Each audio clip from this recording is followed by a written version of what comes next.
不然有的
lên điểm rồi à.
This is the original form.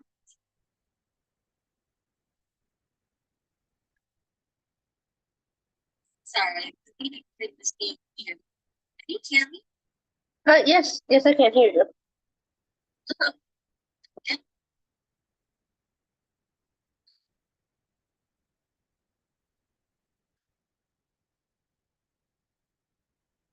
One moment. Oh, okay.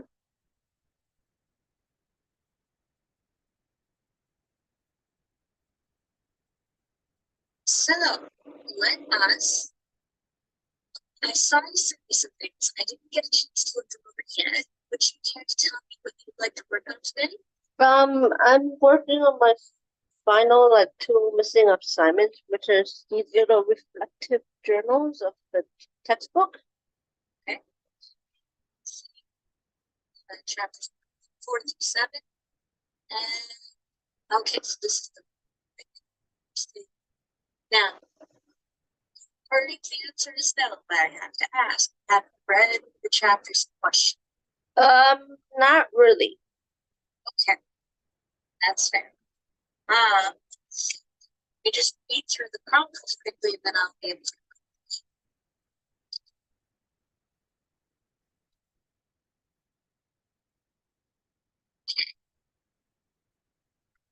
So, do you have the book on pen? Yeah, I have it on digital. To be able to share it, Yes. What page of the textbook of the chapter would you want to see? I'd like you to go to chapter 4. Okay, the beginning. Okay. Two is me to see if we can at least write out notes for the assignment and then turn them into sentences later. Oh, like how we've been doing? Okay. I find it's much easier to make notes than it is to try to write properly.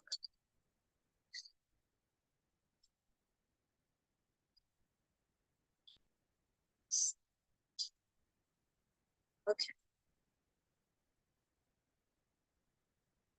So, what I'd like Yeah. is, so your teacher wants you to select 3 or 4 main ideas emphasized in the chapters.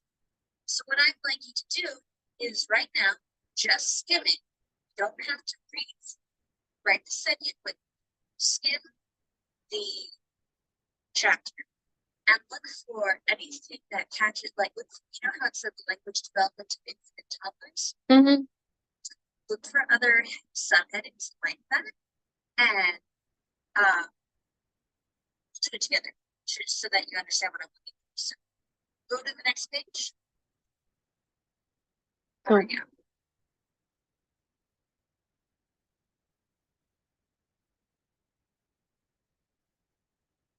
So you see how it says early communication context? Yes. That's like kind of Mm-hmm. just check the thing. But I want to see if there's anything down the page. Yeah.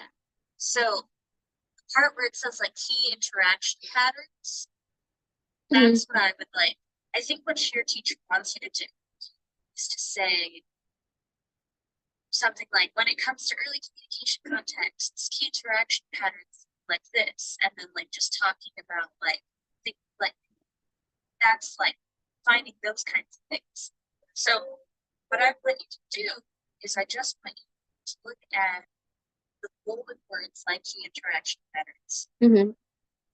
and the headings like early communication contexts. And let's see if we can find 3, if not 4, that you're like, okay, I kind of like this. So for instance, do you have any interest in early communication contexts? Read the first paragraph and then you can tell me if it seems like something you'd want to keep reading.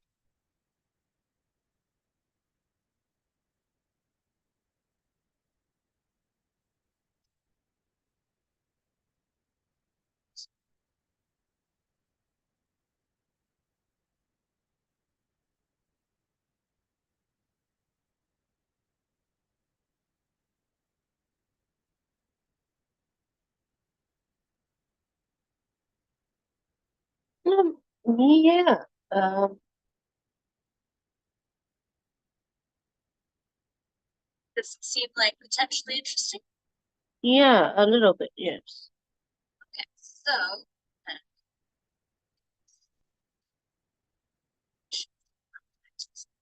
would you want to talk about key interaction patterns? Um,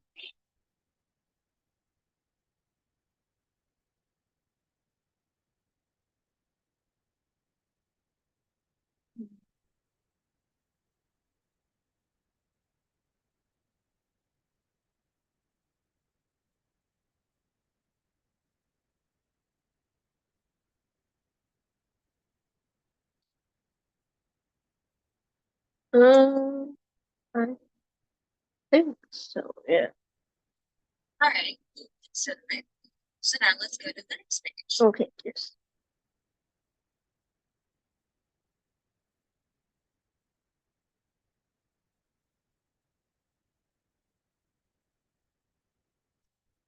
Now, just read the paragraph that talks about focus on meaning of interactions. Okay. And when you're done, let me know.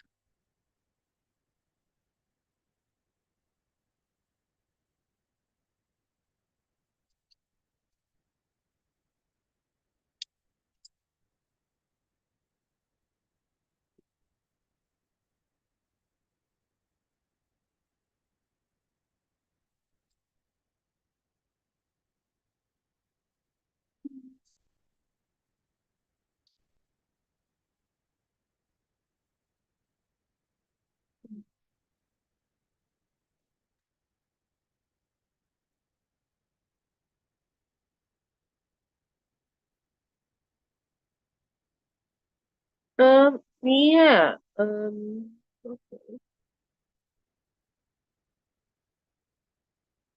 You think it might be interesting?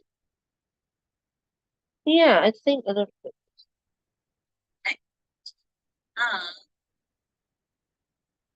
All right. So now in the next bullet section, Okay.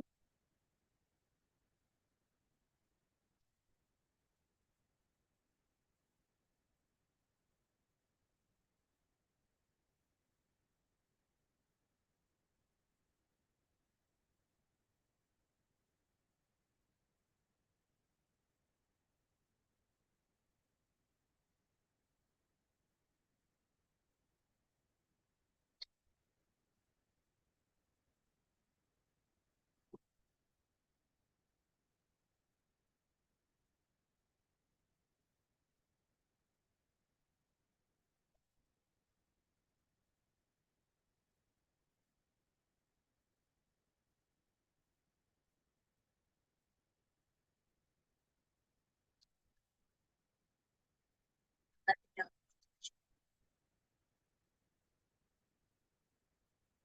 know. Okay.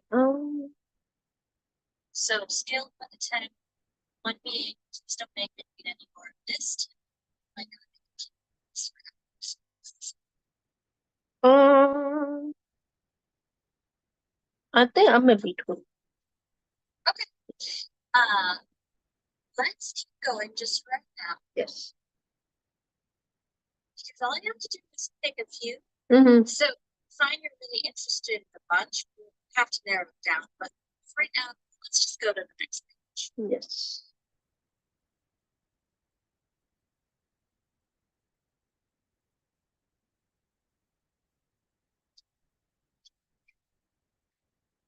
Let's see if we can find the whole I think section. that this is it for this page. So I think it's about adult responsiveness.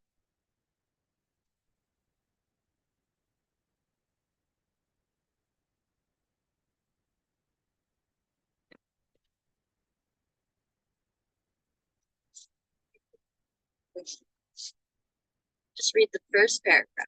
Okay.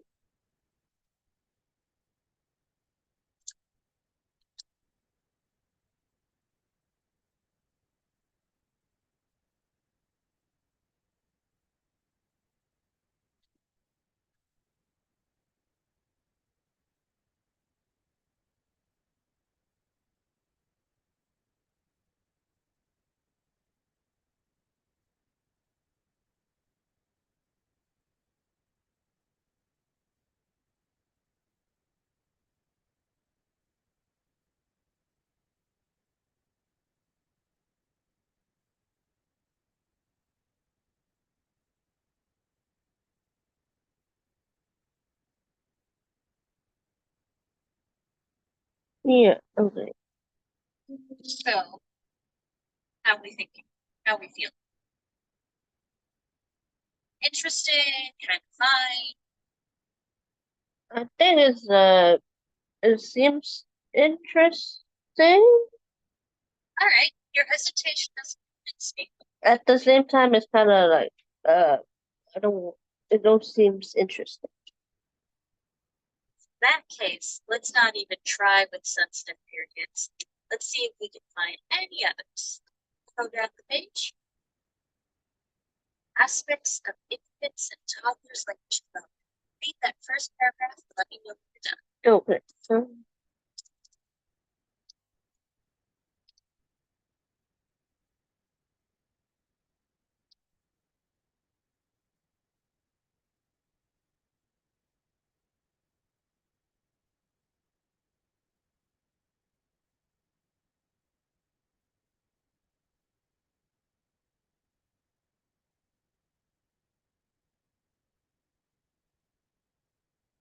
Yeah. Okay.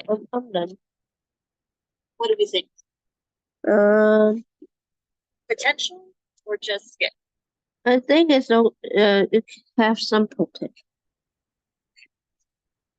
Let us first. Well, no, we'll just keep doing this. Spend a few minutes on this. Turn the page.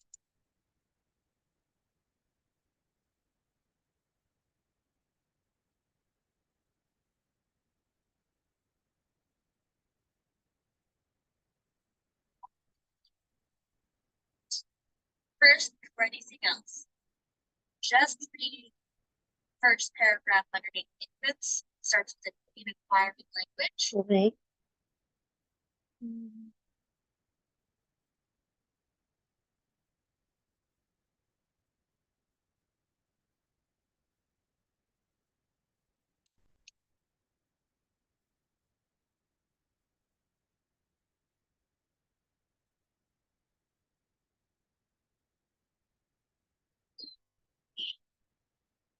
Let me know. Yeah, I'm done. Does this kind of thing sound at all interesting? Because it doesn't have to. It seems a little bit interesting. Okay. In that case, we shall just skip and see if there are any sections that were like really interesting. So why don't you take just a moment to read the perception of speech sounds in the first paragraph. Okay, yes.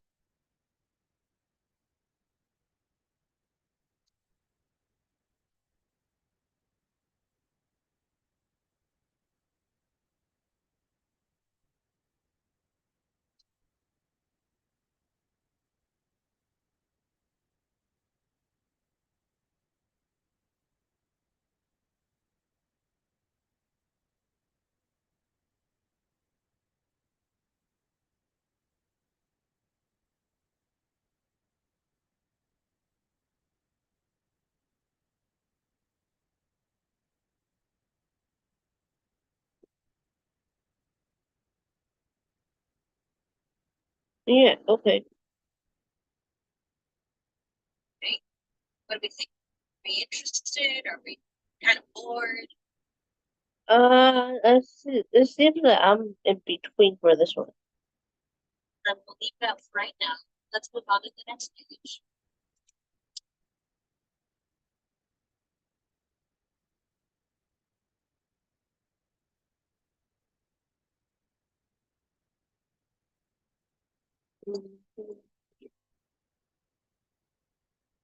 Don't worry about that part that says full positive. That's part of that whole section. So it's only something you want to read looking at these tools. But go to the next page.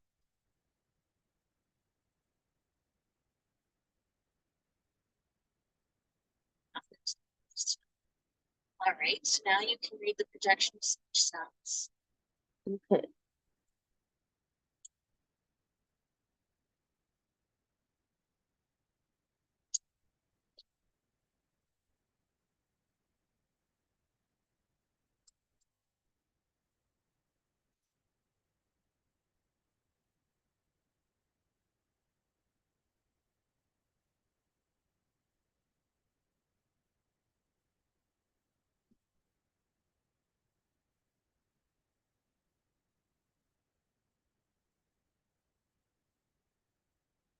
Okay. I'm done. What do we think?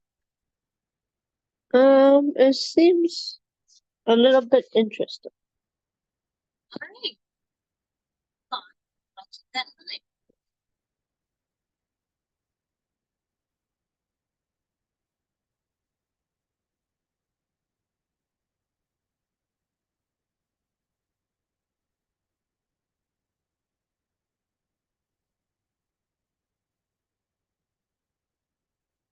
So this seems like it's just more about production. Yeah.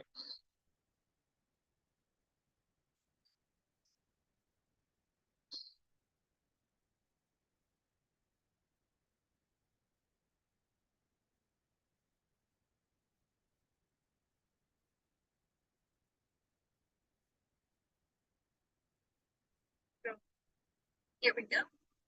Early book share. It's you let me know when you finish reading that paragraph. Okay.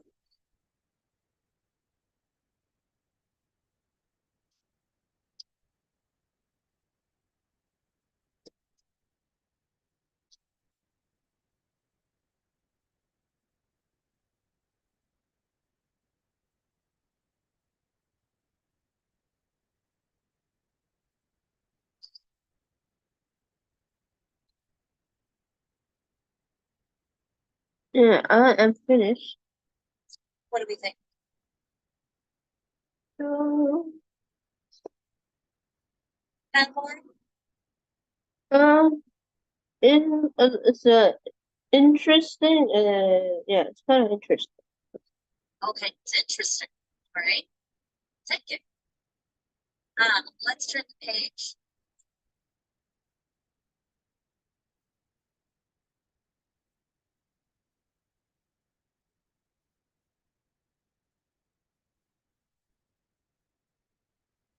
And let's just scroll down. I guess we can look at Yes. that section. It's still all about the production. So we can look at it, but we don't have to.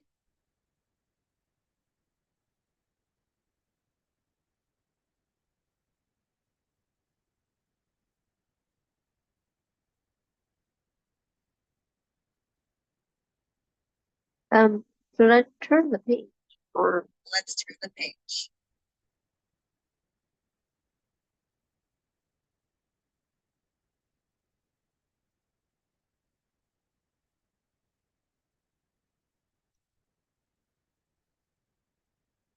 All right, so now we go down to phonological awareness and toddlers. Um, Just let me know you're not as much as you can. yes.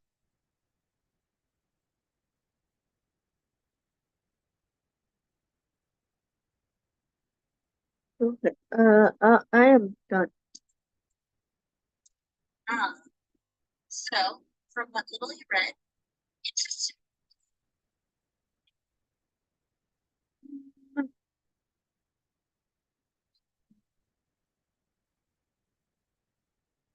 I'm kind of interested. Okay. On.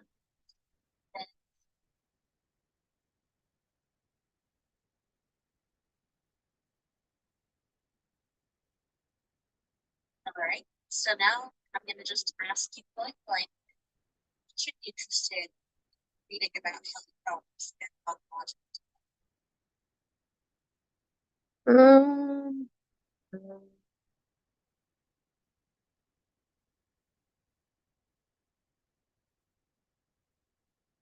I think so. I did have, yeah, a little bit, yes. Okay. Uh, So you can, we'll get a attention section. About start reading that ear infection segment.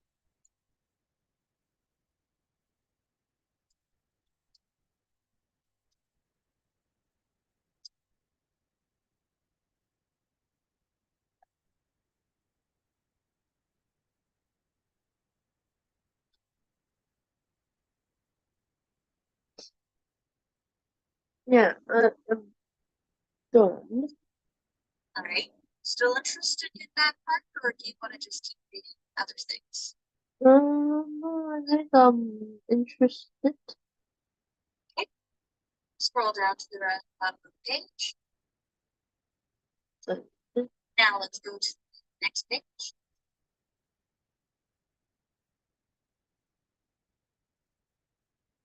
Now, technically, we have found yes.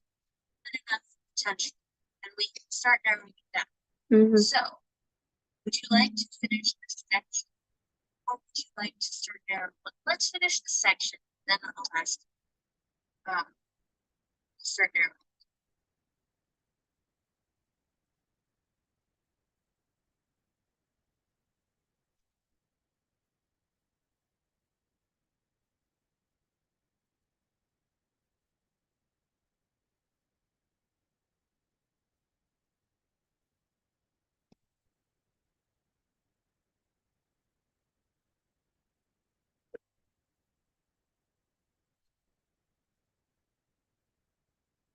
So, all right. For Yes.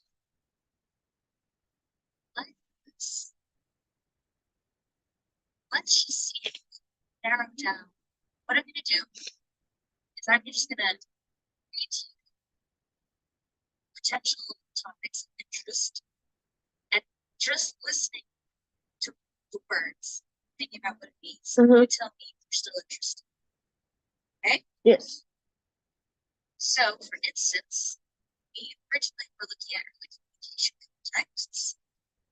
And one of those contexts we were looking at was key interaction patterns.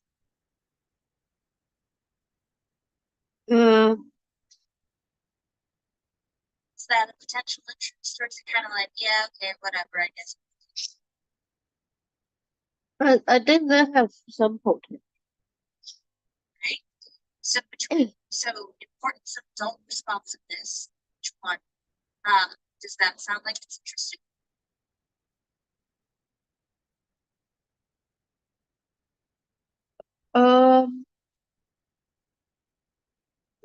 Responsiveness. I think a little bit, yeah. So if you had to choose between key interaction patterns and the importance of adult responsiveness, which one would you choose? I think the second one. Now, another part of the early communication context was aspects of infants and toddlers' language development. Does that sound at all interesting? Could you repeat it? Of course. There was another section, and it was aspects of infants and toddlers' language development.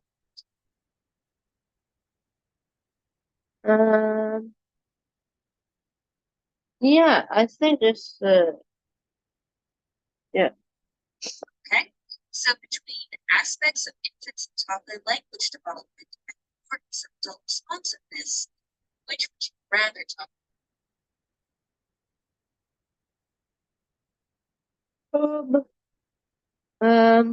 The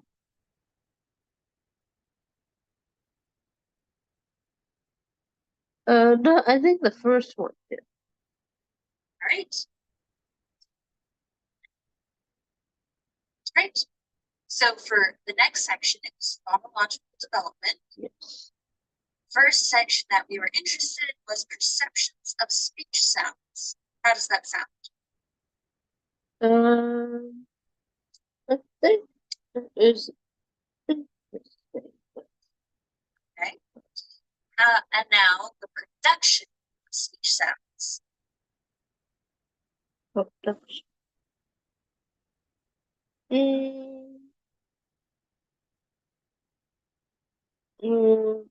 I don't. I don't think so.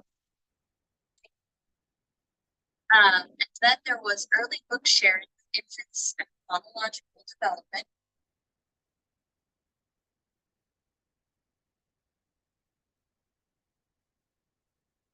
Um. I think maybe for that. Okay.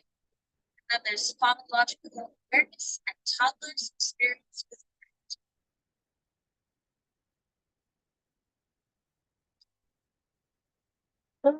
I think okay for that. Okay. So, phonological awareness and toddlers' experiences with print. Sorry. So you've got two potentials. Mhm. You have early book sharing with infants and phonological development. And then you have phonological awareness and toddlers' experiences with print. Which one sounds more? Can you repeat the first one? Early book sharing with infants and phonological development.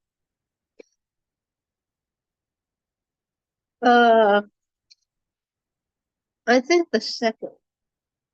Okay. Right. And then would you still like to look into ear infections, like the health problems, things like that?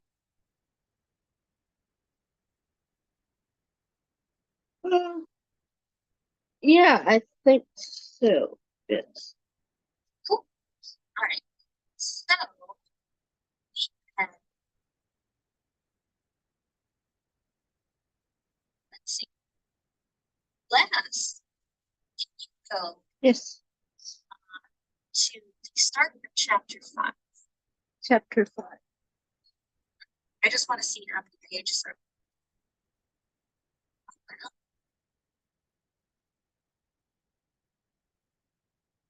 That Yes. can you can you go back to that index, the little bullet point, Yeah. Okay. Here you go. and then go down to chapter 4, but don't click chapter 4. Can you click that little arrow? Yes. Here. Okay. So let me ask you this. We've got early communication contexts, semantic development, syntactic development, orphemic development, pragmatic development. Let's click semantic development.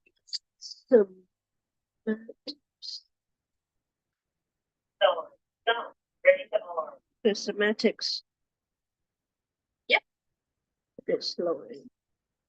Yeah, I know. It always takes a minute. I'm to just read the first paragraph. Okay.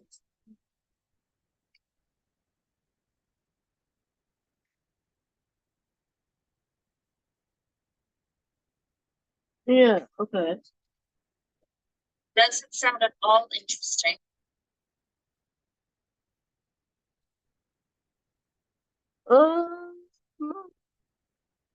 Kind of and kind of no. Okay, maybe. Yeah. So this specific area we talk about early associations between speech and meaning. So like, what are kids associating when someone talks to them and what that actually means? Mhm. Scroll down. Yes. Down to the Yes. what we're doing is we're skimming to see if we want to look at semantic development. Then there's also concept development, receptive semantic knowledge,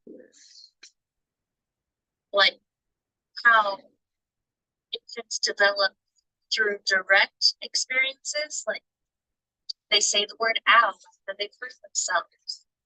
Or they watch an adult say ow because that adult hurt themselves. That's vicarious experiences. So,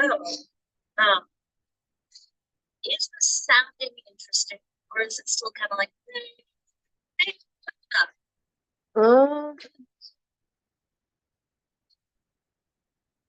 I think that's a maybe.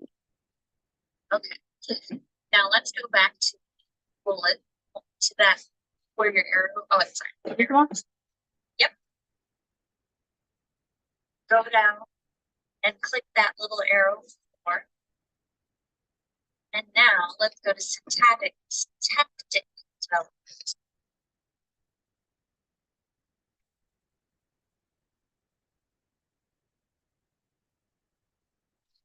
So syntactic development gender infancy. The rest of that paragraph.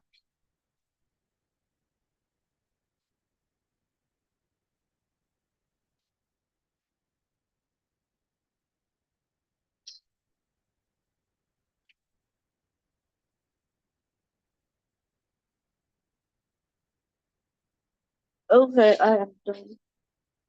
So would you like to learn more about how kids develop syntax?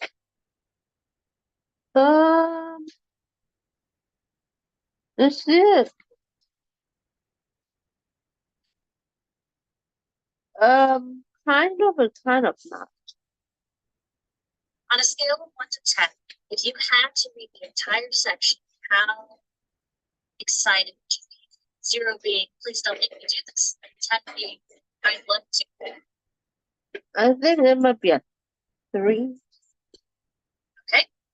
And then on a scale of 1 to 10, for semantic, what we were just reading about, same kind of scale, 0 for please don't make me do this, 10 for yes, I'd love to. Where would that fall? I think that would be a 4 or 5. Okay. So we're going to skip syntax then. We're going to see what the next one in that section is. Okay?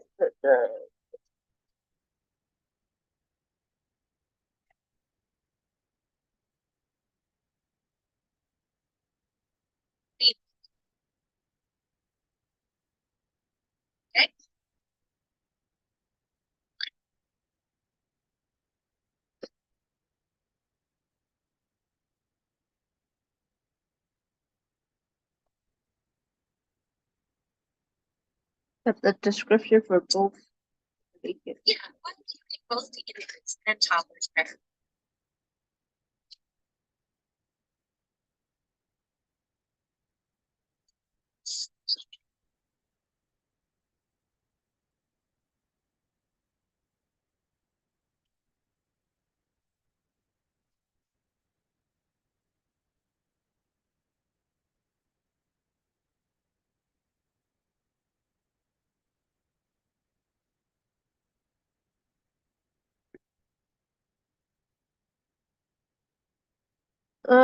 Yeah, I'm done. All right. Scale of 1 to 10. If I were to say, Mandy, you must read the rest of this right now, where would you, how interested would you be? Kind of interested. It seems for the toddler part. So would you put that, what number would you pick? I think a 5 or 6. I think. Great. All right. Now let us go through to the last of the sections. Pragmatic.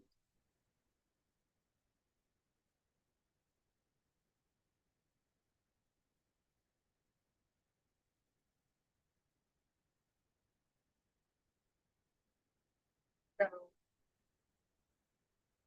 you could just read the first paragraph. Yeah. Okay.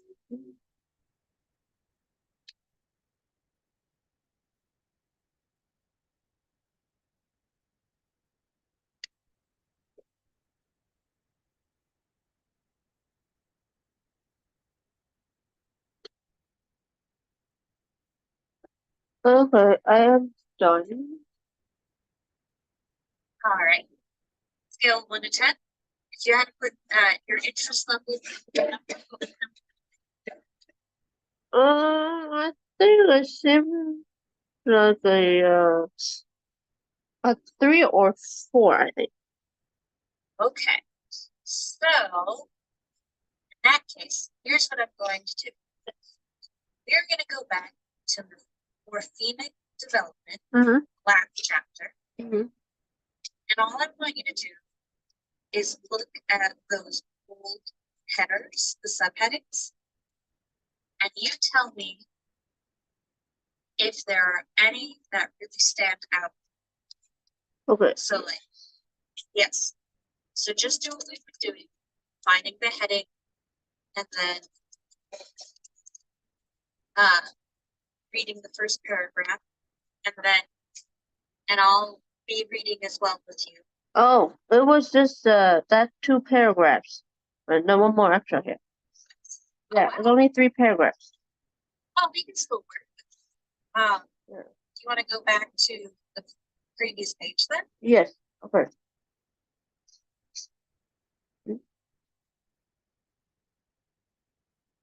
So funny. Yeah, this one only 3 that's- paragraphs. Okay. With the other one, so many. Um,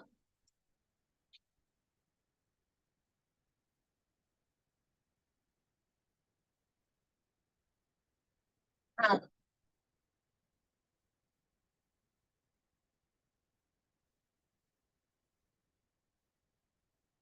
no, when you finish reading, why don't you tell me what the first paragraph? For the infant one?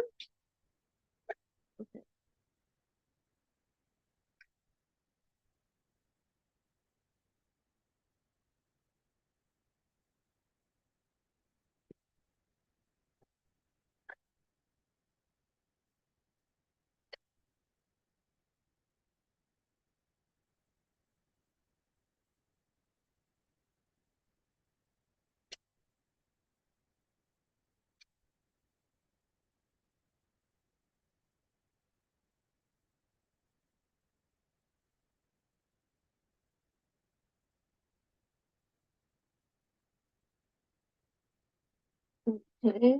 Um, um,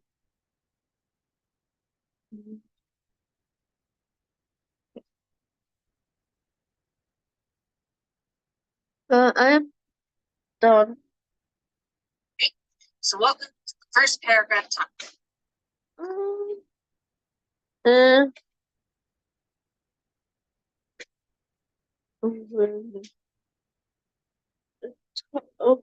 went back to talk about the phonemes, how it influenced the morpheme of the language knowledge. Okay.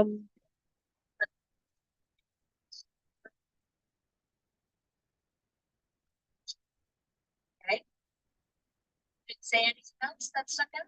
And then about how they're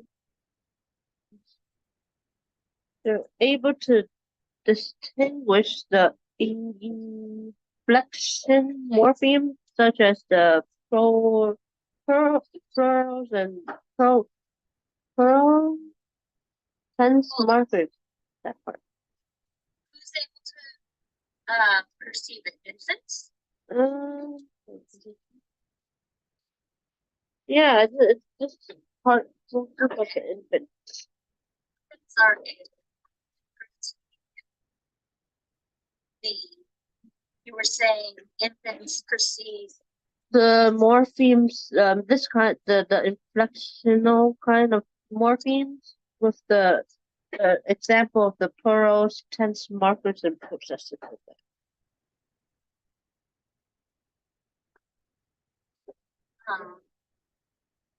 okay. So now read the toddler paragraph.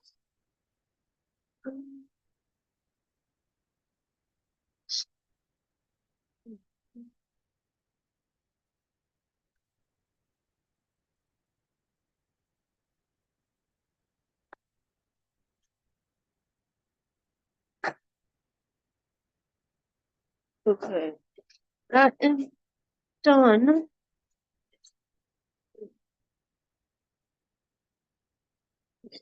Okay. And what would you say for that? It's mentioning how toddlers are able to use the words I, mine, it's, and me.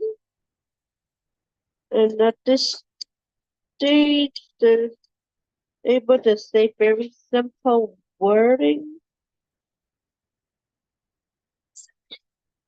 And the tenses will be the present tense and present progressive. They're in that stage of speaking.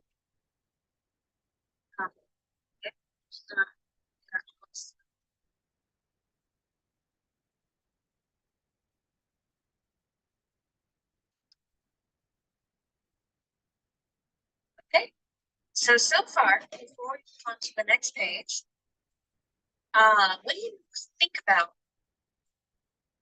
Why do you think it's important to know this kind of stuff? Um, I think it's really to distinguish what stage the infants and toddlers are at when they're learning with the morphemes. Where are they really? If they're this at that stage of speaking it. Okay. And have you had any prior experiences that relate to the subject? I think I kind of have with the toddler one, Okay. because one of the parent one time during pickup had mentioned the kid have said something about one of those words, I think mine, it's mine or something like that, to the mom, and had asked if that happened here at the daycare also. Oh, okay. Um, And then we told her didn't happen, and I don't know where he learned it from really, because it did not happen at all. Like he never said that in the classroom. okay. Yeah. So one time during a pickup, the kid had said one of the what? So tell me it again. So Um, that I he had said the mom had said the kid at home had said it's mine to said it's mine. got it.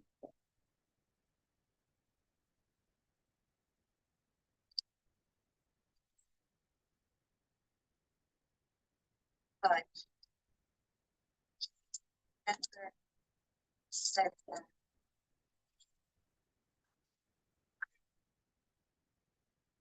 Yeah. um, all right. So that's fine. That. So let us go back to semantic development. Okay.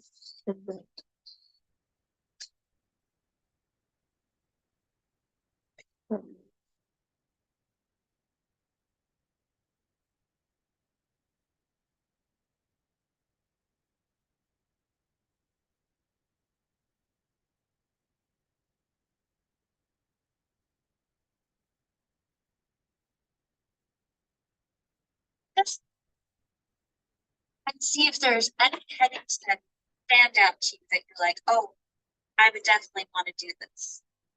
Oh, okay.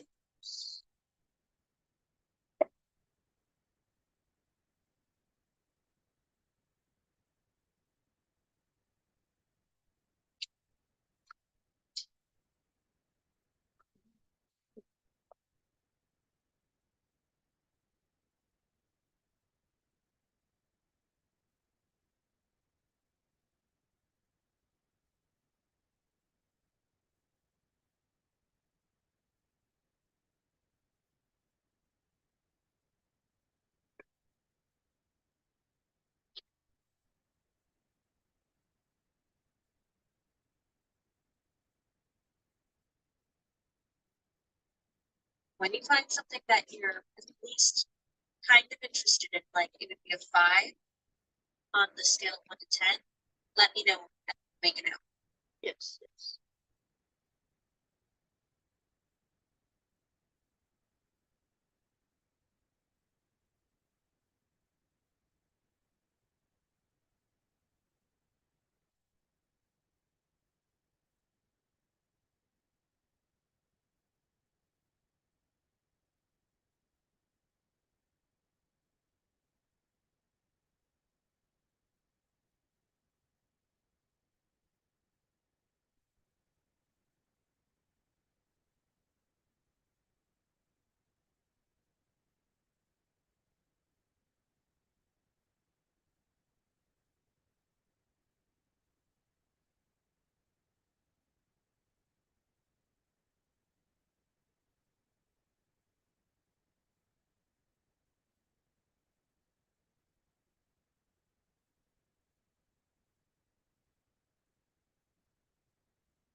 I think with this one, this expressive semantics.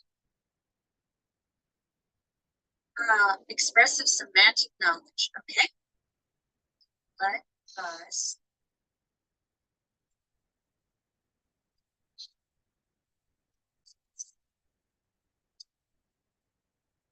read the first paragraph.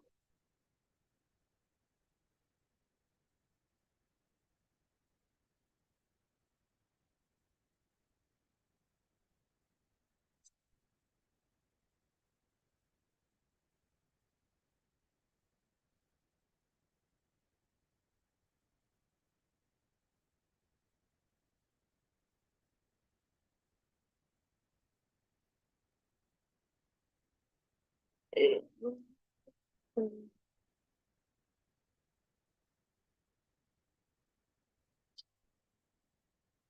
Okay. Yeah. So, what stood out? Uh, We're going to summarize the what to say. um,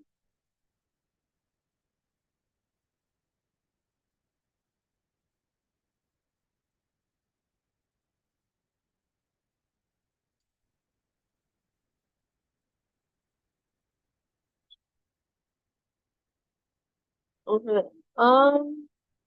This is, um, children. Okay, children.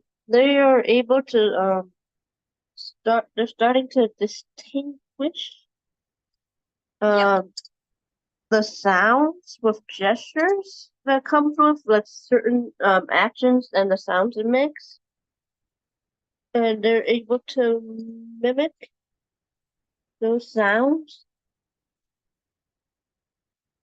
Okay.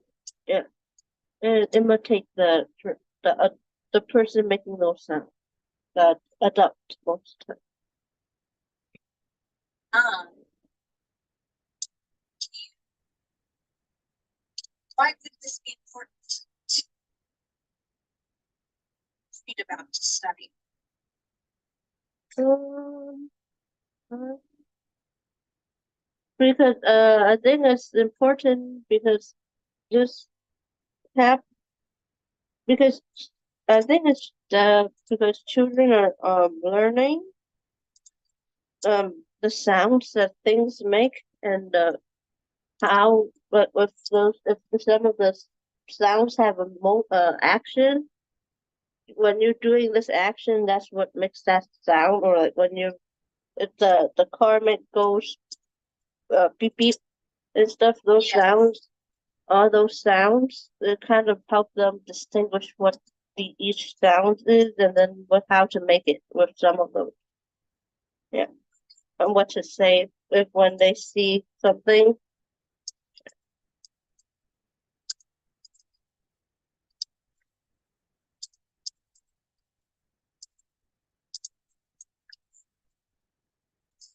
And do you ever have like kids? Have you ever been around kids that do this kind of thing, that like mimic or make noises, things like that?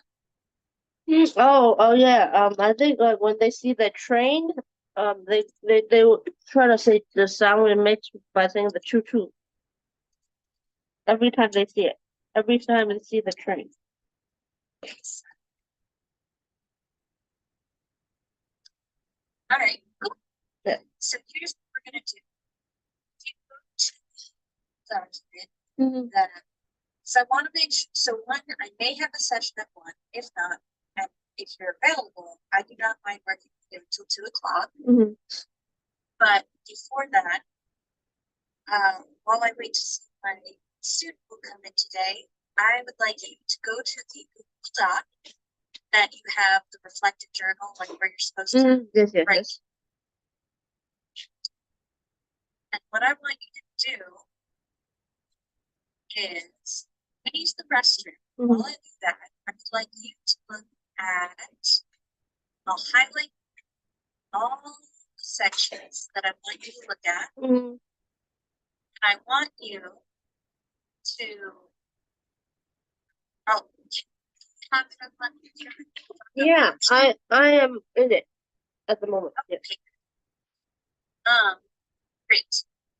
So if you go at the top, you see all the highlighted stuff. Mhm. I just want you, if you're interested in it, to highlight it. Mhm. And if you're not interested in it, just erase it. So for the next few minutes, just look it over. Mhm. So for instance, key interaction patterns. Let me actually make this look easier. This is what. So just look at those settings, the headings, and say, oh, that sounds interesting, or oh, that sounds boring. All you have to do is find two. So if you find two or more, great. You have to be interested in them. So they have to be at least a 5 on a scale of 1 to 10. Okay. Yes. Yes. Right back. Okay.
Right. How goes it? Have you narrowed it down?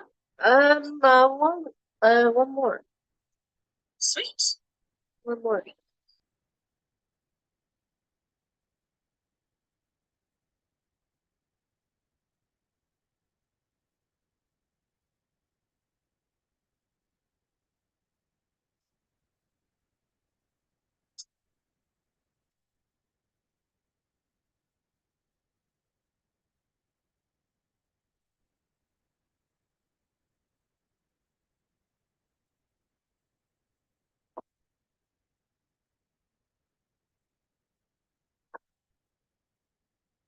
let me know when you're ready.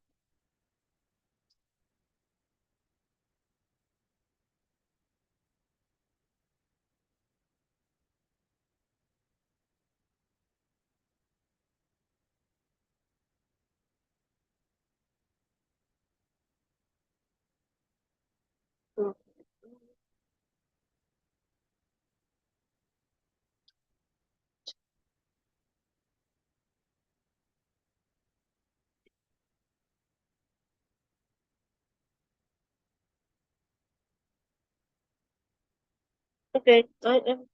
All right.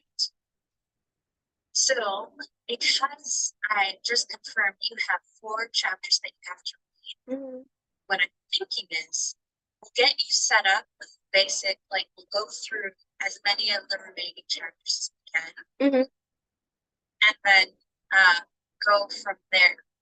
So, for right now, what I'd like you to do is go back to the bullet points of the how you click various chapters. Oh, yes, okay. And I'd like you to just open up that little arrow that has for chapter 5. Oof, all right, so does developmental appropriateness of curricula sound interesting? No. Scale of 1 to 10. I don't think so. Okay. General guidelines for interactions with infants. Yeah, that one may be. Okay. Infant curriculum.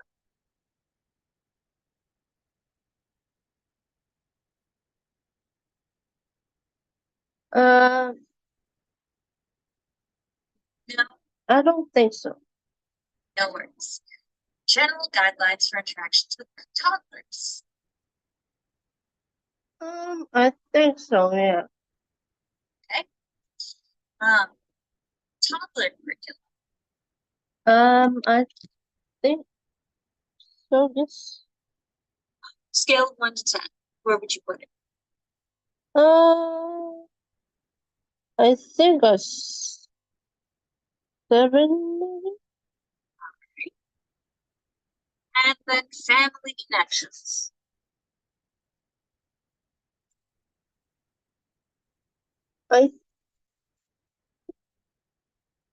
I think a 6 for that one.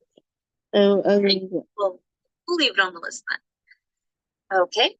So in that case, let's close that. So yep, tap the arrow. Now go down to chapter 6, language development in preschoolers. yes. So just look through. It's kind of the same thing. You get to decide, do you want to do phonological, semantic, syntactic, theming, or pragmatic? You tell me which 3 are most interesting to you.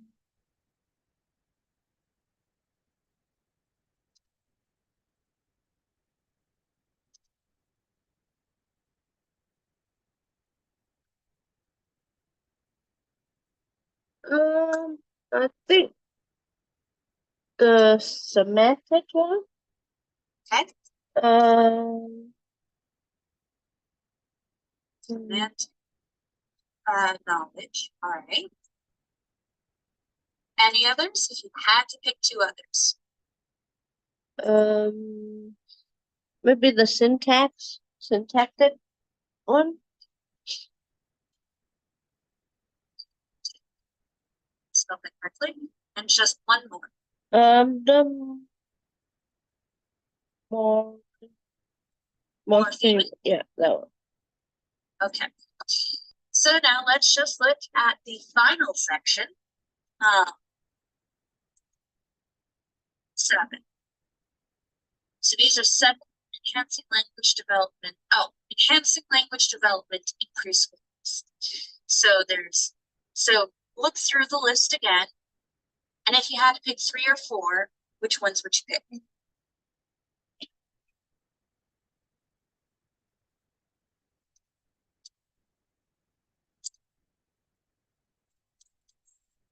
I think the first one, the guidelines for preschoolers. Okay. Guidelines for interactions with preschoolers. Cool. Give me 2 to 3 others. Okay.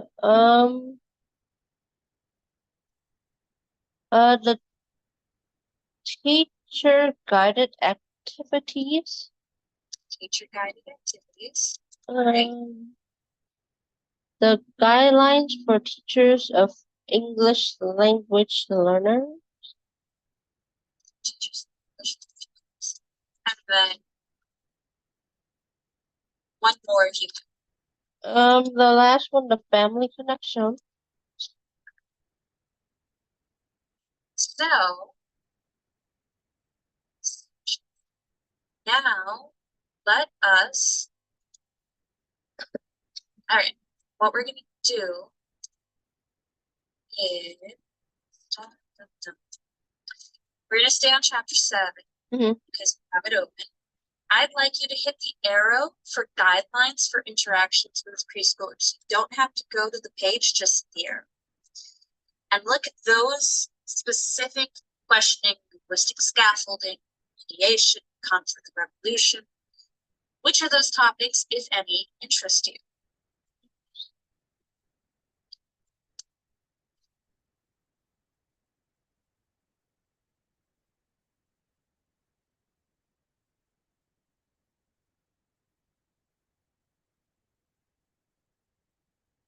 Okay. I think the questioning.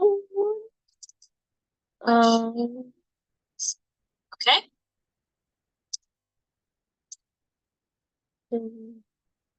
The linguistic scaffolding. Okay. And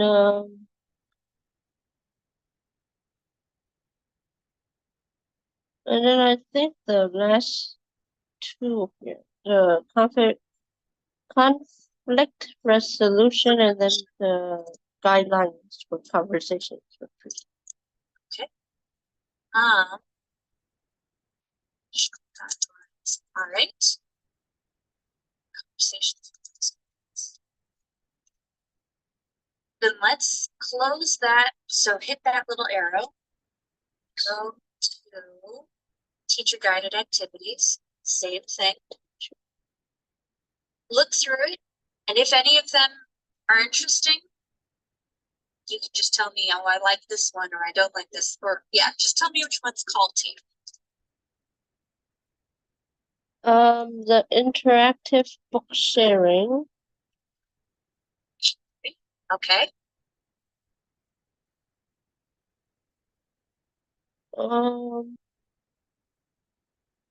The poetry and song one. Sweet.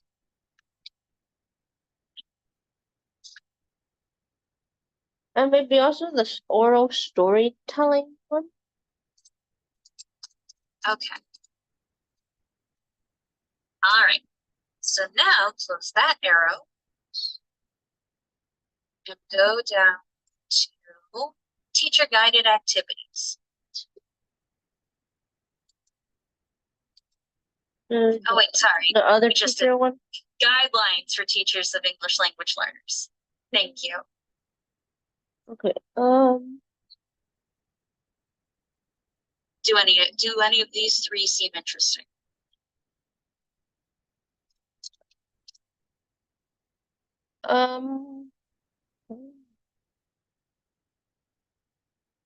I think the first one here, supporting children's home language. Okay. Any others? No worries either way. And then the last one here, the activating and building on prior knowledge. Okay. Great. Now you can close out of that section. Yep. And then family connections. Okay. There's only 2. Anything interesting?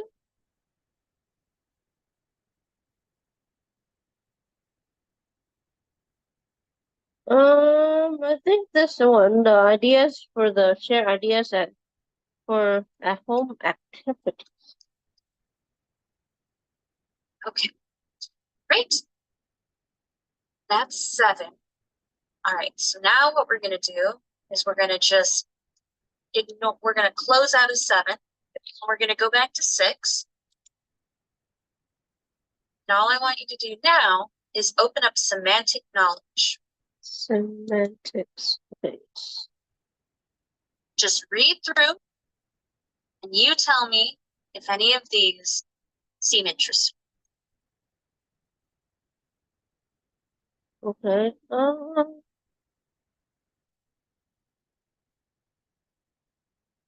Okay. I think this over extensions and under extensions of the semantics knowledge one. Over extensions, under extensions. Have spell measure.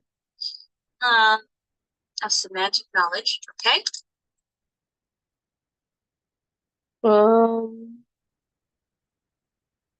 The semantic development and book sharing experience. Book sharing experience. All right. Any others? The semantic knowledge and preschoolers narratives. Knowledge, preschoolers, narratives. Okay. Yeah. Yeah, I think that. So that section's taken care of. Now we can look at syntactic. Tell me if any of these seem interesting.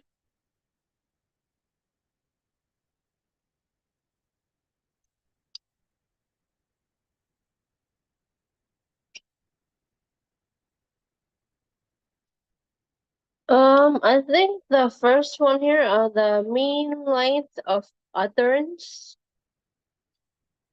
Mean length of utterance. Okay.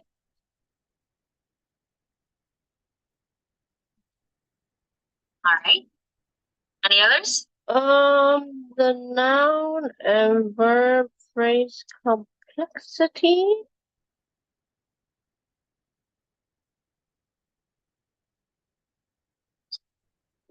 Cool.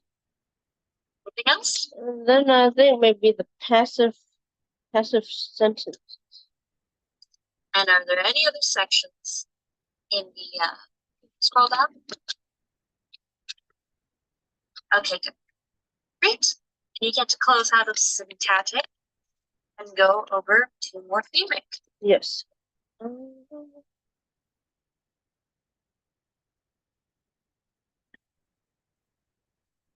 And between those two, do either of them seem interesting? No. That's all right. Um, um, uh,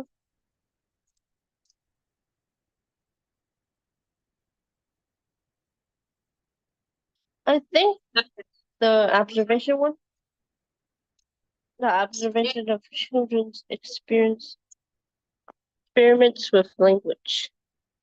Okay. All right. So, oh, and then we just have chapter 5. So let's close out of 6, see what chapter 5 has to offer. Okay, yes.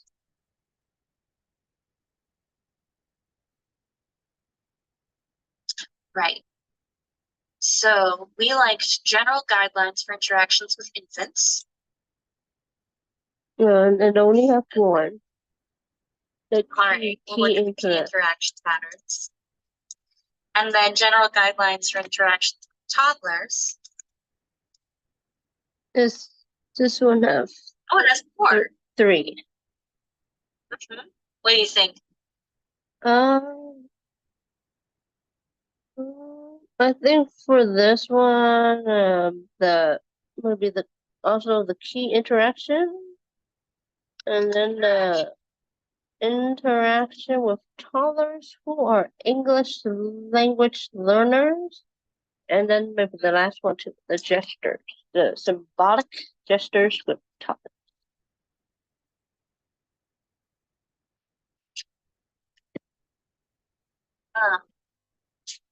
Use of symbolic gestures.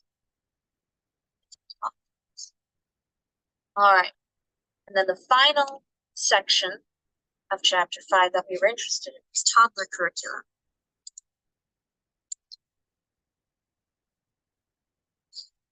Of those three, do any of them interest you?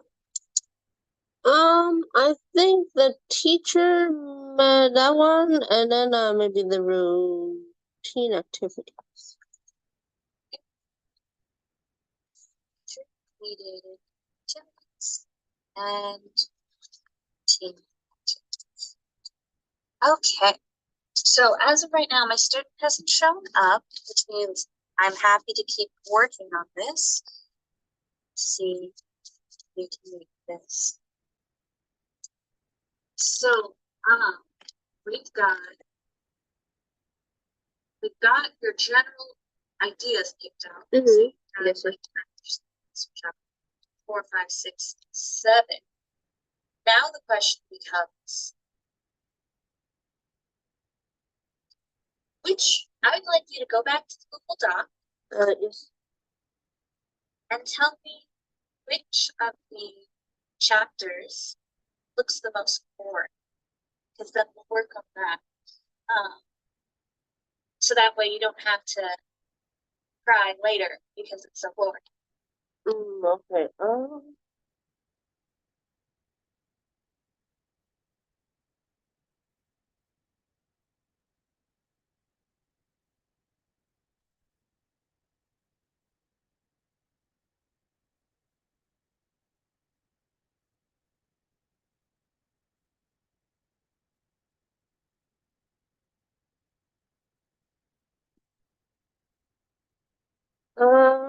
I think maybe with chapter 6.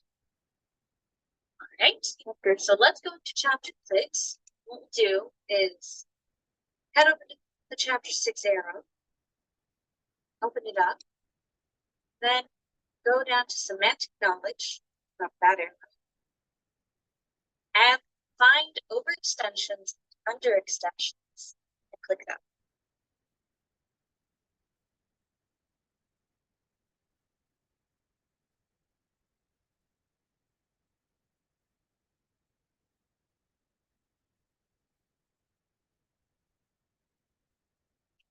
So now I would just like you to. Well, it seems like only one paragraph. That's all right. We can still work with it. What I'd like to do is I would like you to tell me what an overextension is. Find the definition, read it to yourself, and then tell me in your own words what you think it means.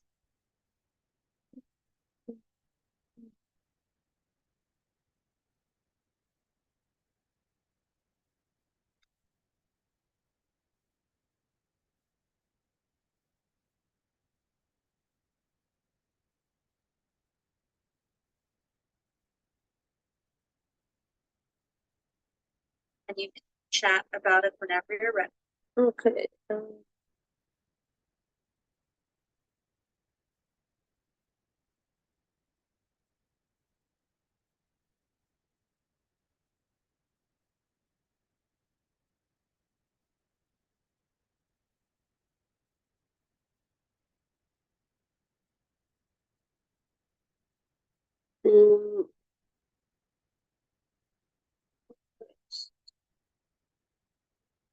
Mm, it seems like it means it's referring that when they learn a word, a meaning of one word, they'll try to try to match it with another. Like when they so-called in this little thing, it said when they saw the word learn the candy part, they saw the cherries were sweet, so they think it's also a candy too, kind of. With some words that with one word they think it might also mean the same for other words. Okay.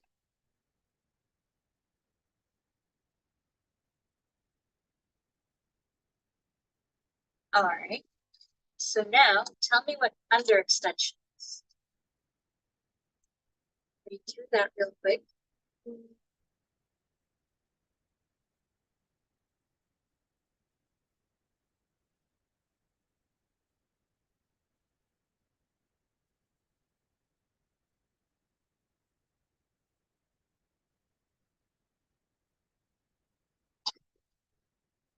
This one is very short. The kind of let's see, legal word. So how would you describe an under extension?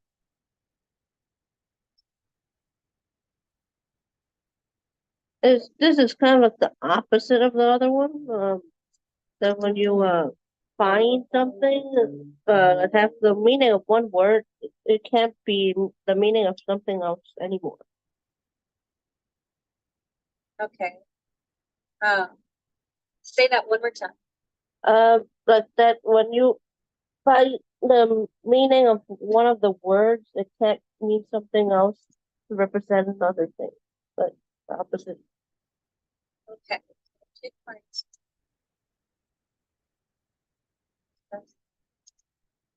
Um,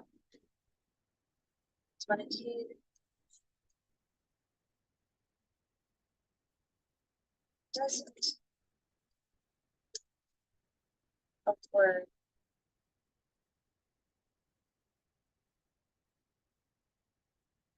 So what's the example that the book gives? The example they said like with the word cat, the cat is only used to refer to the neighbor's cat, but not to other cats the child sees in the neighborhood.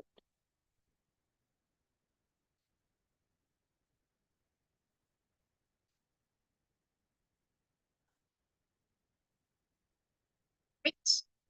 Do you ever see kids do this kind of thing? Like, do you ever see them say, "Oh wow, that's great candy," after you've handed them an apple or something? Not really, but I think I saw something like this, but like with when they see something that might hold a candy, like a bag, and then say candy and stuff like that. That's what I experiencing. I see in my classroom with one of the kids because I have given that kid some snacks or like some kind of candy-ish thing, and then he would go to my bag and try to say candy when there's no candy in there no more. Uh, yes. To like associate the bag when there's nothing, no more candy inside the bag for candy, like and say candy when looking at the bag when there's just a bag holding other stuff and don't have candy in it. All right. Great. Um, and then why would we want to uh, talk about all this? Why is it important? Um, I think because like for some of these words they might already know it might mean the same for kind of like the antonyms and synonyms. I think this is kind of similar to that in some ways. It's just not with like associating with the word, but I think this is kind of similar to that those two things of the synonym and antonym ish kind of in some ways, since like for one it seems like the kid when they think of the word candy, they think of some other stuff that food that's sweet, maybe candy also. When the for the other one, they already know it might not really for the cat, like with that example, the cat Yep. is can only be one, representing only one item. Yeah. Yeah. So why would it matter to know this? Like, Um, yes. Yeah. mm,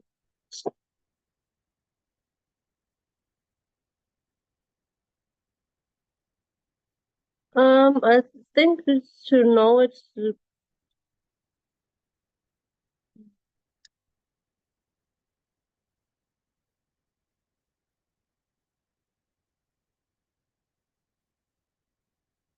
It's like how they said in this last sentence here, like when they use different like with this part, it said the children gradually refines the use of their words, and then they would start to have used less of these over extensions and under extensions of their words when they grow older. It's good to know about that.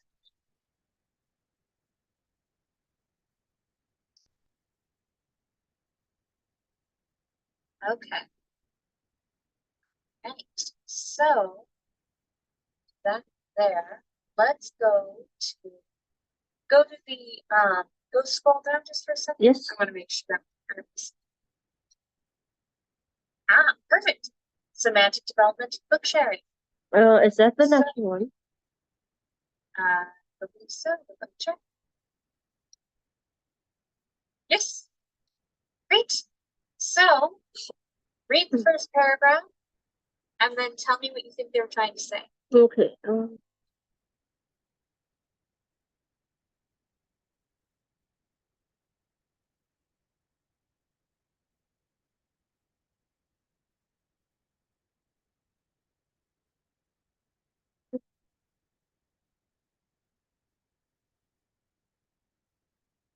Okay. I'm done.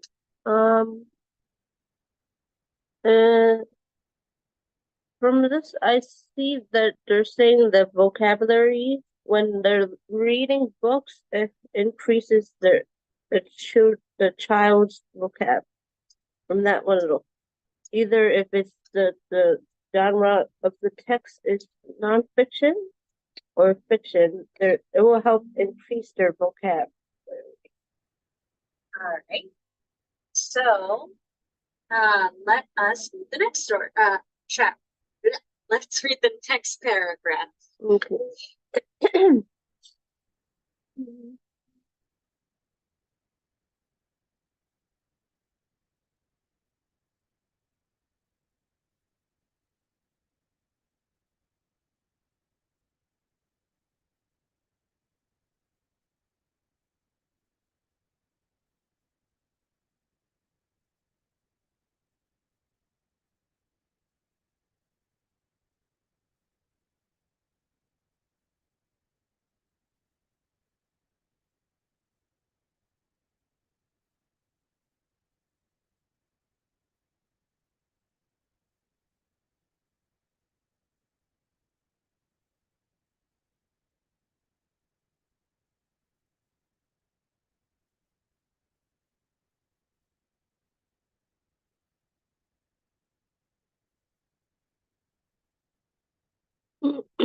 Okay. So, what do you think that paragraph is? This have an example of what they were describing. Hmm, um,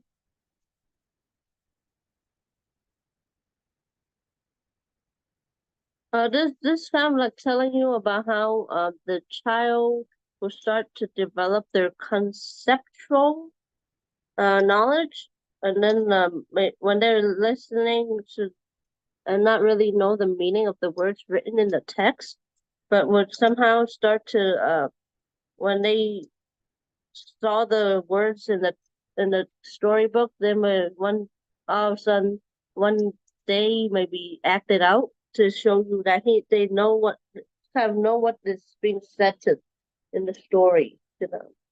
Story.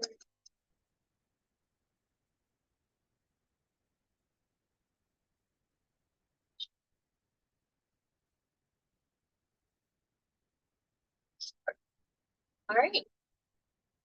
Let's see. Let's start with that next paragraph. Yes. Then see how far we can get. Page cuts off. Okay. Then we'll finish.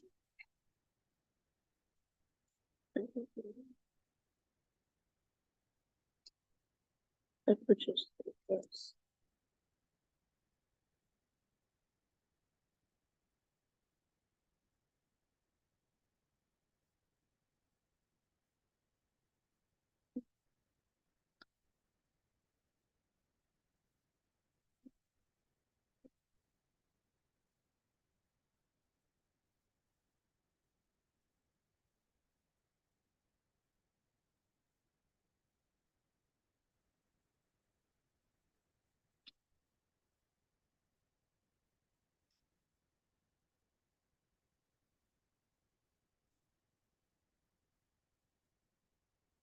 Okay.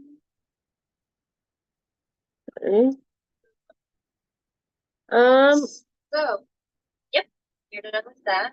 Just let me know what the paragraph is talking about. it kind of seems like it was talking about that book, the where the wild things are. It kind of like talked that that's one of the favorite books of many preschoolers. Where they have the pictures and the illustrations and the wording in the book is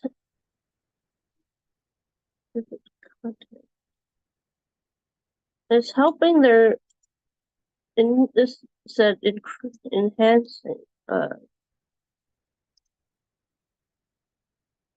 their language is so called they're learning new words from the book.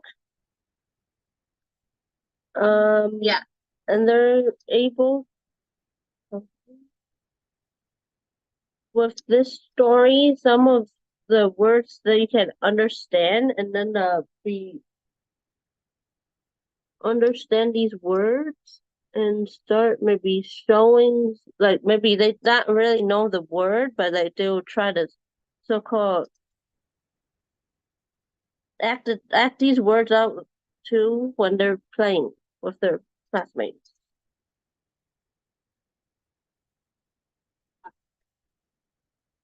So, think, do you think it's important for kids to act things out? Yeah, I think for some words that are like yeah, so for some of the words, yeah. Okay. Any reason? Mm, just make sure that the words that they're reading in the text is a word that they can't really act out. Not like some words that may be. I know most of the time the storybooks are really learning new things that they are supposed to be learning also in the classroom. So most of the time it's about like maybe going to the zoo and stuff. So they might want to like some of the they might act out some of the animal sounds like when they hear it. That one, yeah. And have you ever had any experience with kids acting out words? Um, I um I not I don't think really not really because most of them only really two of them really want to listen to books. I I I don't really see it, but like they would say those words. Not really say the words. Would kind of make copy the teacher when they say those animal sounds. Yeah. Uh, Like of the farm animals and stuff. Those farm, mostly of the farm animal sounds, or like if the book is a animal book, they would copy those sounds those animals make. cool. All right. Last part of this particular section, semantic knowledge of preschoolers' narratives. Let's see. Oh, wait. Actually, let's keep going down, see if there's anything more. I don't think that's it. Let's go to the next page.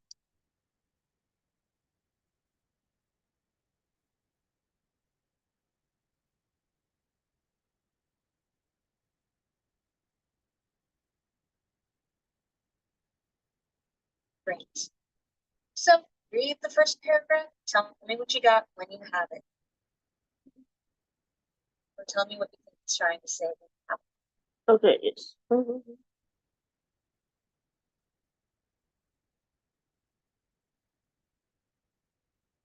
Okay.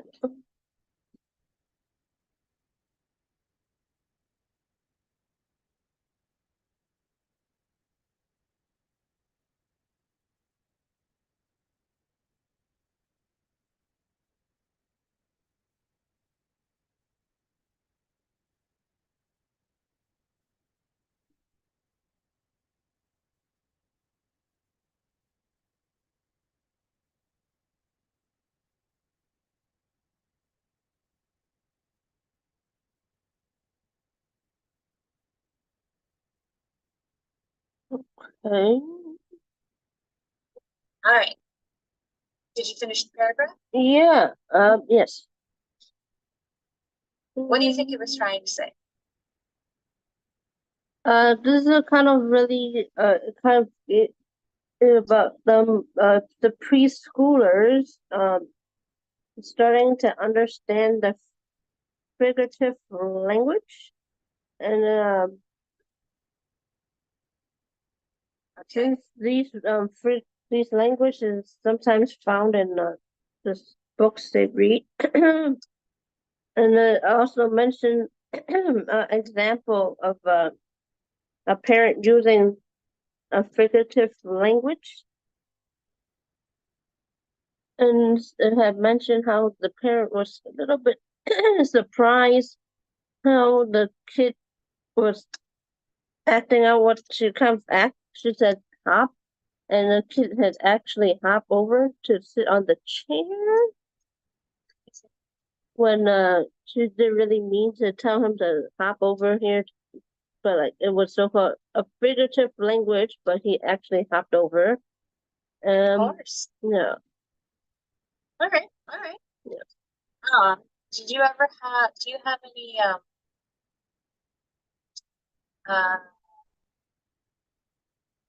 Do you ever have a moment where like you um? Sorry. Do you ever have a moment where like you say hop on over here and a kid actually hops? Like, have you ever had something like that happen to you? Not really, but I think with a chair, like when the kid is getting picked up, sometime before the kid will like bring a little chair so the kid can sit down, so the parent can put the little shoes and jacket on them. Yeah, and one time when the parent told the kid to put the chair back, uh, the little kid didn't put the chair back, so the parent had to help him bring the little chair back to the table. Was it like they said the wrong thing? Yeah, Like, um, so-called like the kid usually knows how to the kid sometimes did bring the little chair back to the table before they leave. Um, yeah, the kid had said no when the mom had asked him to put the little chair back. So mom said, how about I go with you to bring the little chair back to the table? Something like that. okay, Yeah. but that sounds like it's kind of like it, but it's not like the mom said, now drag your chair across the floor and the kid actually drags the chair or anything like that. It was just something that the kid didn't do. They need their help, right? Yeah. Yes, yes. Okay. So there's never been like um a moment where you like tell the kids to, like, I don't know, reach for the sky and they're like, I can't, the sky's really high or something like that. Maybe It's okay. If the answer's no, just think about it for a moment. um I think like so-called one of the little teachers would like say they would go to like pretend to be napping on the floor. So like most of the time they would be like on the floor, but like they're not really napping. They're not really sleeping on the floor, but they're laying down on the floor on the carpet. So like they would say it's night time, like or it's a night, and then like most of the time they'll be on the floor pretending to be napping too. Okay, great. Let's move on to okay. Oh yes. So that is so go down to Yes. chapter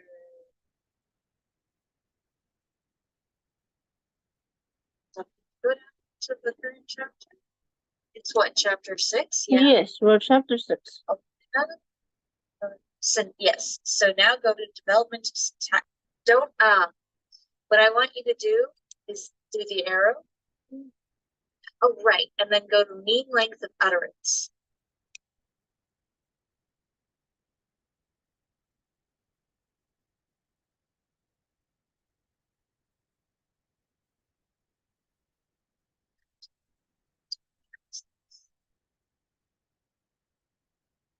Is this these two paragraphs?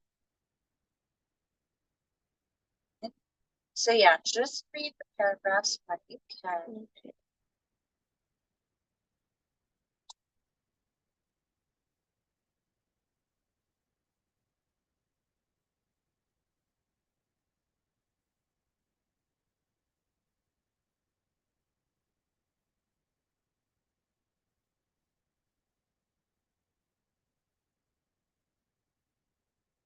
And let me know when you're done. Okay.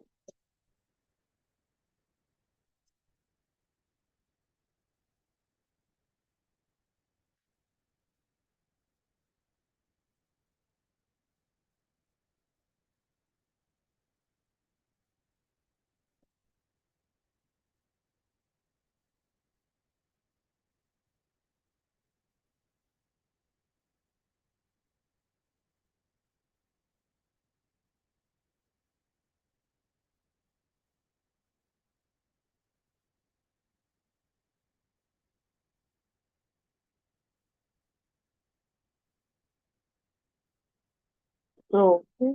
And done. Great. So if you had to summarize that whole setup, what would you say? So far, like this sort of part, it's kind of talk about what this mean of length is, utterance. It is so-called powder count. Oh, okay. The number of words and the little ending of the words with the markings, the Yes. endings of the sentence of the endings of the word, like the s's and stuff, of how many. Okay. Um, let's go to noun. So let's go to the next paragraph. See if we can. Okay. Um,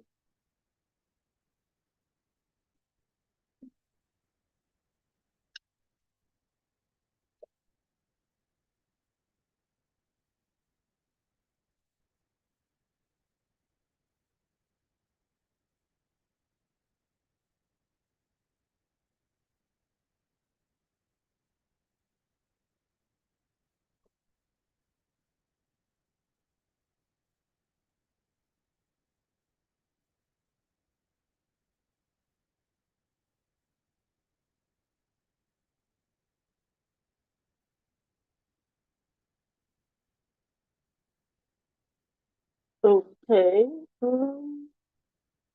Yeah. What do you think you were saying? Um, it seems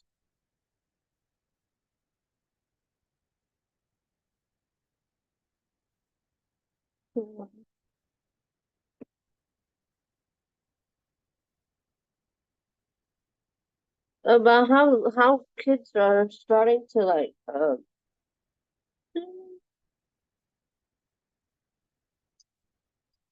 to be using the subject verb structure for sentences.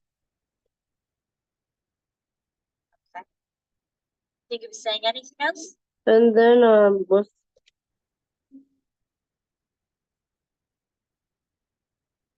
and then they can like with that they also able to use more complex wording when they are sharing their little uh stories and personal experience. Okay. And do you find that? Well, first, we'll move on to do whatever's next, which I believe should be passive sentences. It might be on the next page, or you can look for it in the arrow. Yeah.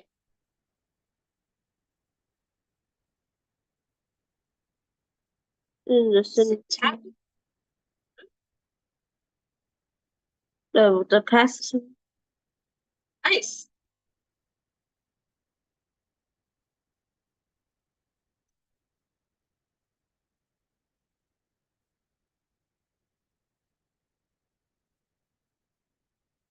down. There you are. Read those two paragraphs. When you're done reading the first one, tell me what it meant or what you got out of it, and do the same for the second.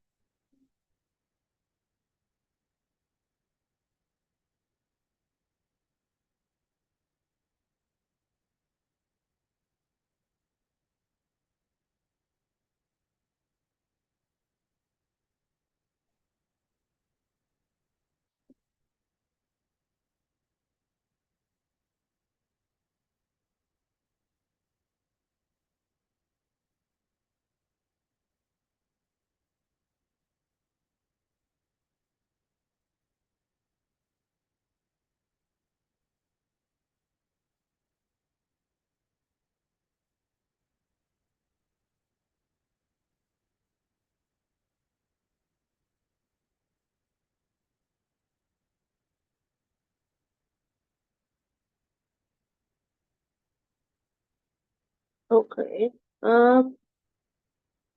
Okay, I am done. Um, What would you say you just read?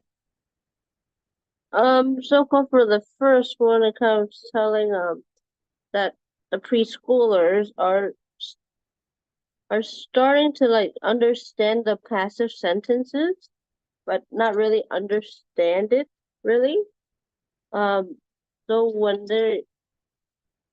yeah, they're only kind of with these sentences, they're only really able to understand the action verbs.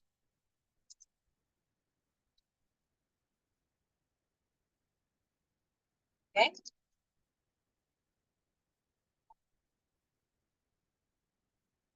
All right. And then, did you get a chance to read the second paragraph? Yeah, it was also what I just said too. With that they were like able to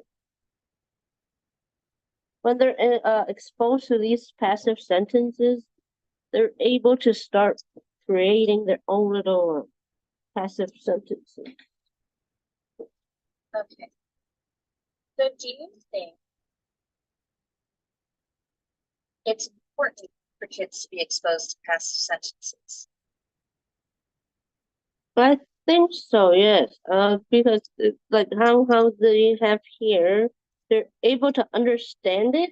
The preschoolers are able to understand it, but they're not really understanding all of what it really means. And so, being exposed to passive sentences would help them understand more? Yeah, and then like start maybe creating their own if they need to, these sentences.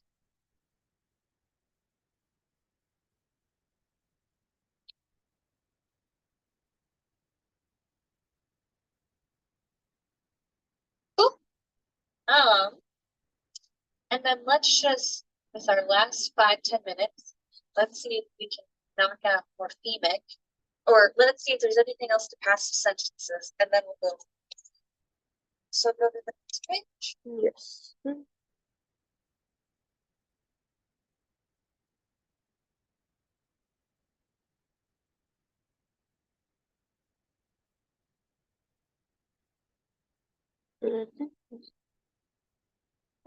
There's There you go. All right, so that's just summarizing. yeah. You can tell me what it has if you like. You can also,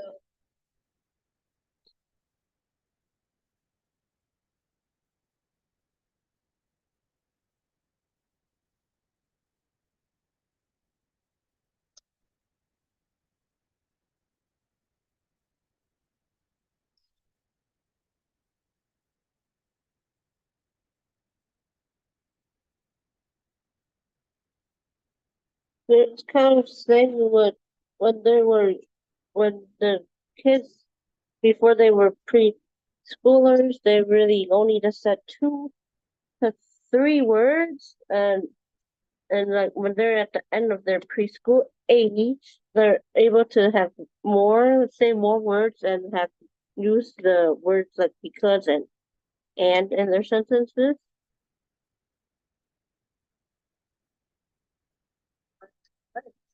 right? Do you think that's true? I think so. Yeah.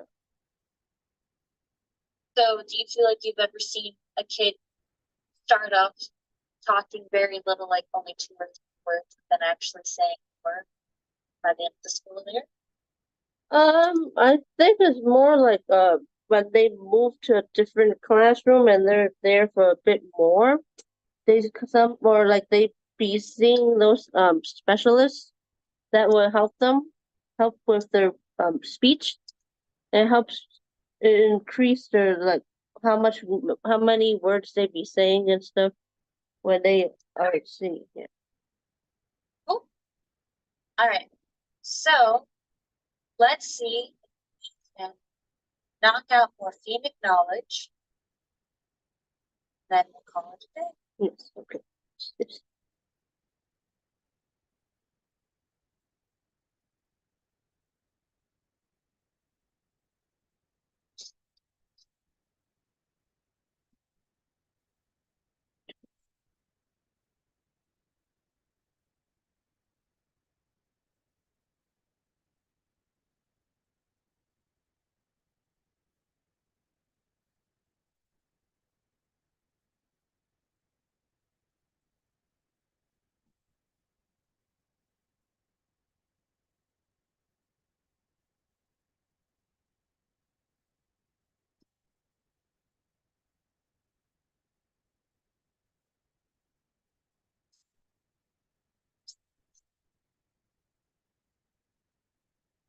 Okay. I'm done with the first one. Um, All right. So how would you summarize it?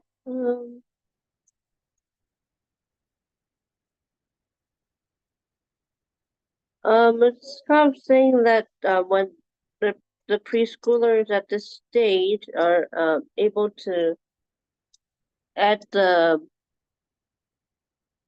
end like those ending words to certain ending or like those endings or beginnings Yes. to those words to make it another word that kind. Um, yeah, they're starting to develop that at this stage when they're interacting with the adults.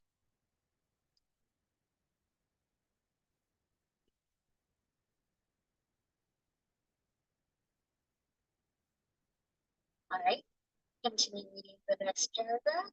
And tell me when you're ready. Yes.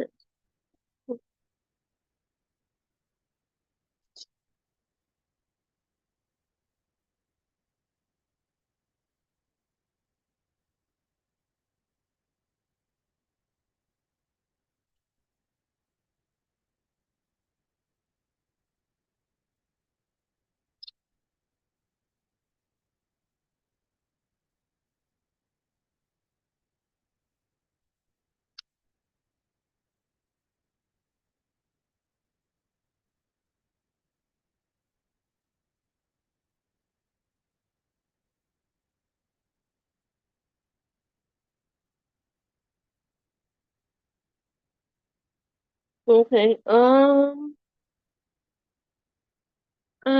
For this one is about how the child is able to start changing the words, the endings of the words. Okay. Yeah. Um,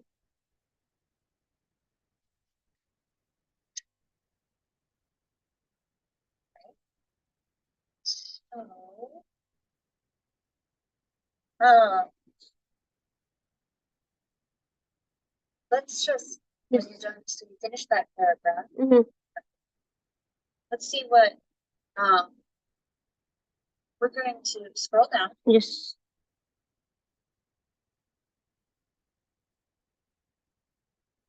Um, just read the heading and the first couple sentences and tell me what it's trying to say. Okay.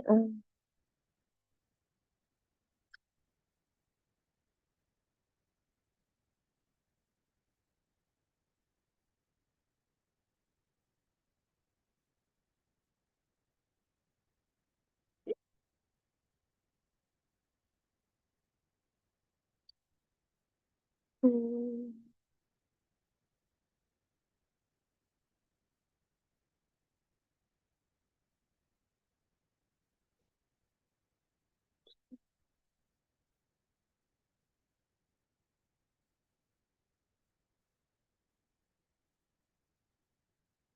okay. Um. Okay. Um. What do they have? So what was it basically talking about? They're saying that the research have found that the children are not learning these the morphemes by imitating the adult speech, but they're actually like they're experimenting with the language by learning how the endings of the words are changing the meaning of the words. There, and say that last part again. Uh, that like the what they're learning the endings of the words. They're trying to. They know the endings are kind of the endings are changing the meanings of the words for some words. They're learning that.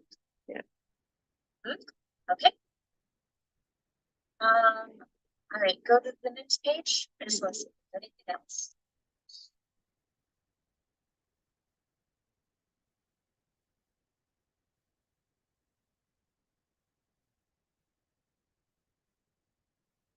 Their sentence. Oh, yes. So tell you what, look for the part where it says overgeneralization. Um, and then tell me what you think the definition is trying to say. Okay.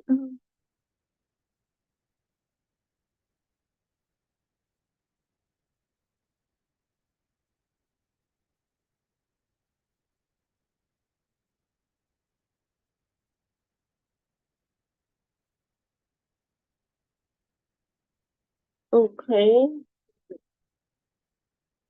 Tell me what you think you're at. It's kind of saying the kids might think when they have learned the past tense of some words of adding ed, they will just add the ed and then they think the word is already in the past tense when it might not really be the past tense when they just added a ed to some words that's not really the yeah with the ed to some words is not the they think it's the past tense when it's not really the past tense. The correct past tense for some of the words. Yes.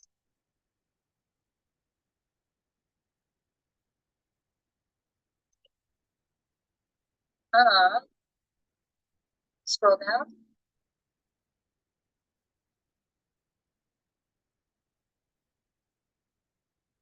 Uh,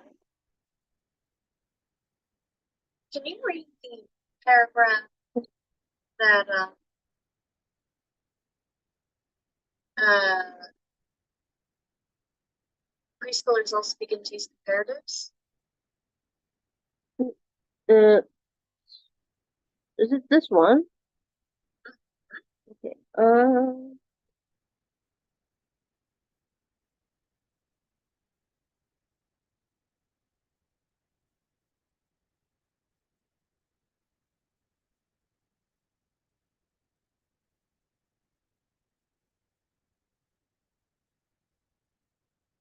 Okay. Um, So how would you summarize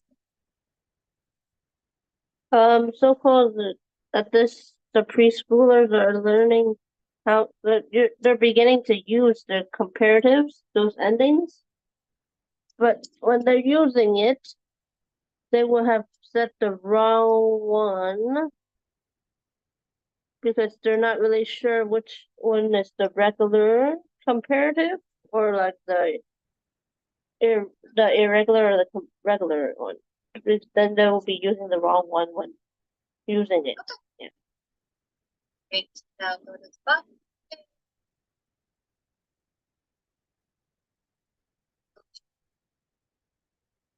You don't have to do that right now.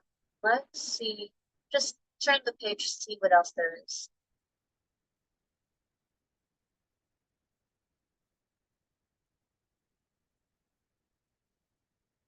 There you go.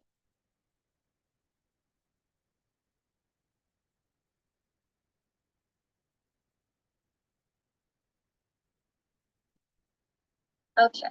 So basically, we're out of time, Mhm. but so we're gonna take a break from reading. And I just want so all you have left really is just to go over chapter 7 and chapter 5. Do what we've been doing, where it's like reading paragraphs and sort of saying, okay, so this is going on. Mhm. And I think I've seen this in the classroom. It's like that. Let me see if the teacher has.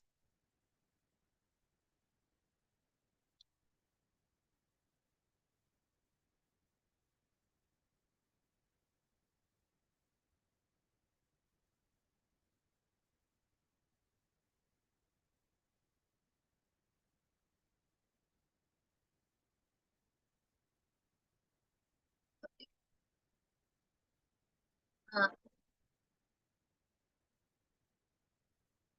all right.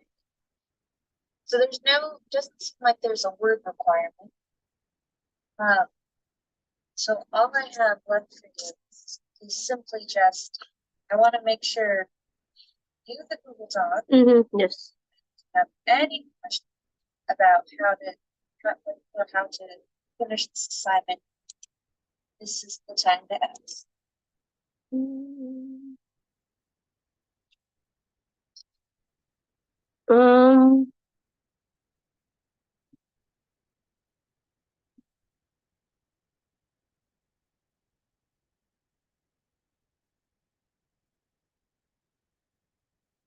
Um. Take your time. I'm going to give you a moment.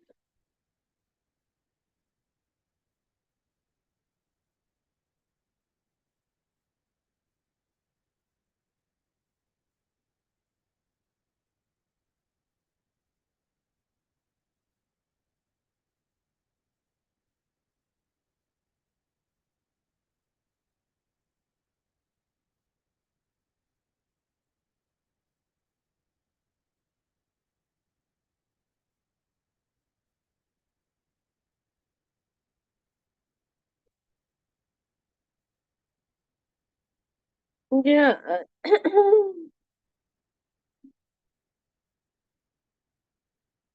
Um.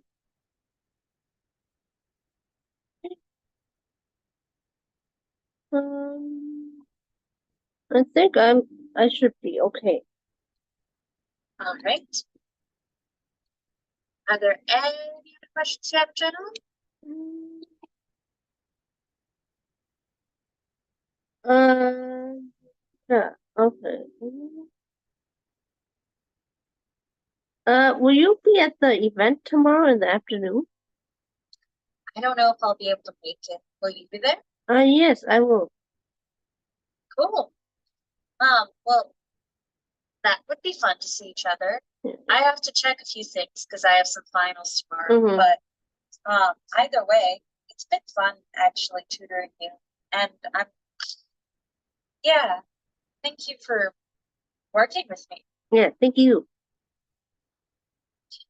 All right. Well, in that case, since we're not going to meet as far as I know, I hope you have a lovely rest of your summer. Yes, thank you. All right. Have a nice day. And you too. Thank you. Bye bye.